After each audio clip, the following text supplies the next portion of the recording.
कई बार हमें लगता है कि अगर हम सबकी तरह नहीं सोचते या वही रास्ता नहीं अपनाते तो शायद गलत कर रहे हैं।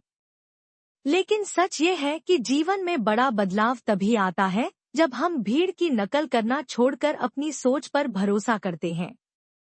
यह कहानी मुझे भी याद दिलाती है कि अलग होना कमजोरी नहीं, बल्कि ताकत है। सबकी राह एक जैसी क्यों हो? अगर तुम कुछ अलग सोचते हो, तो शायद तुम ही अगले बुद्ध हो। किसी समय की बात है। सिद्धार्थ एक सभा में पहुंचे जहां लोग जीवन की सुख की बातें कर रहे थे। सबने कहा सुख तो राजमहल में है, स्वादिष्ट भोजन में है और लोगों की वाहवाही में है। सिद्धार्थ मुस्कुराए और बोले, अगर भीड़ की सोच सही होती तो आज भी सब बुद्ध होते। लेकिन भीड़ सिर्फ दोहराती है, समझती नहीं। लोग चौंक गए। एक वृद्ध बोला, तो तुम क्या सोचते हो? सिद्धार्थ ने शांत स्वर में कहा, मैं सोचता हूँ जो राह सबने चुनी है वह सबको भटकाती है।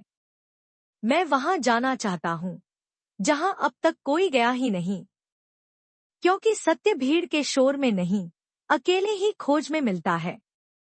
और यही सोच सिद्धार्थ को बुद्ध बना गई। कहने का तात्पर्य है, भीड़ से अलग चलना मुश्किल जरूर है, लेकिन वहीं से शुरुआत होती है, खुद को जानने की और दुनिया को बदलने की। सीख, भीड़ का अनुसरण मत करो। भीड़ सिर्फ वही दोहराती है जो पहले से चलता आ रहा है, वह सत्य तक नहीं पहुंचा सकती। अलग सोचो, अलग चलो। जीवन में खुद को समझना है तो भीड़ के शोर से दूर अपनी राह चुनो। साहस ही बदलाव की शुरुआत है। जो राह कोई नहीं चुनता, वही तुम्हें सच्चे अर्थों में महान बना सकती है। भीड़ के साथ चलना आसान है, लेकिन इतिहास वही लोग लिखते हैं जो अकेले रास्ता चुनते हैं। नमो बुद्धाय।